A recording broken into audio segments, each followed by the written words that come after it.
Hai, Assalamualaikum dan salam sejahtera. Bertemu lagi di channel Emery's Kitchen.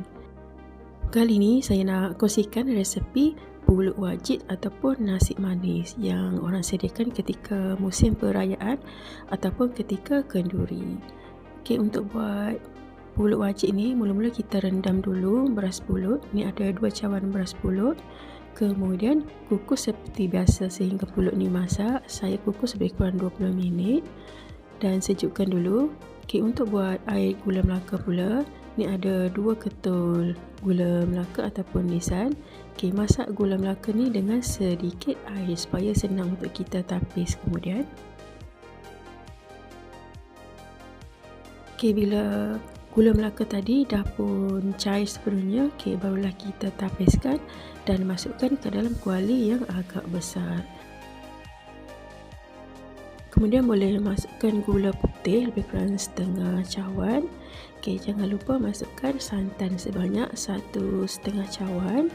Okey, nak wangikan lagi pulut wajit ni, masukkan juga beberapa helai daun pandan dan juga sedikit garam.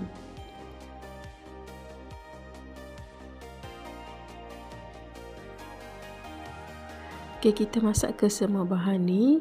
Sambil tu kena sentiasa kacau untuk nak elakkan dia berkerak bahagian bawah kuali. Proses untuk nak hasilkan air gula santan ni memang agak lama sikit, lebih kurang setengah jam. Macam tu pakai api yang sederhana. Okey, kita kacau sehinggalah air tadi tu semakin pekat.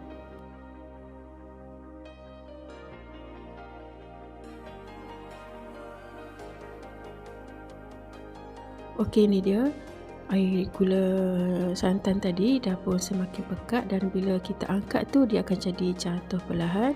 Okey, barulah masukkan pulut yang telah pun siap dikukus tadi. Okey, bila dah masukkan pulut tadi, seterusnya kita kena kacau sehingga dia akan jadi pekat dan likat. Okey, kita kacau pulut ni sehingga pulut tadi terpisah.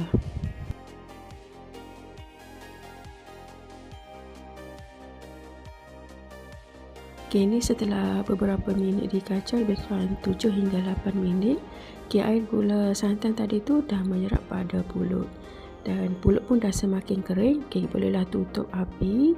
Kemudian sediakan loyang ataupun bekas kontainer, lapikkan dengan daun pisang. Kemudian barulah sejukkan pulut manis ni.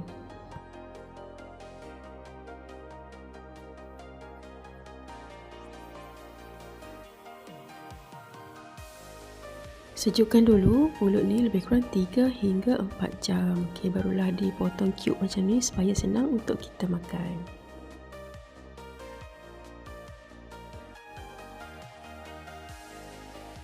Okey, ni dia dah sejuk pun pulut wajit tadi. Okey, dia punya tekstur tu memang sangat lembut, berkilat, melekit dan rasa dia pun sangat sedap. Gabungan di antara santan dan juga gula melaka tu memang sangat sedap. Bolehlah buat untuk hari raya nanti dan bahan-bahan dia pun taklah mahal sangat.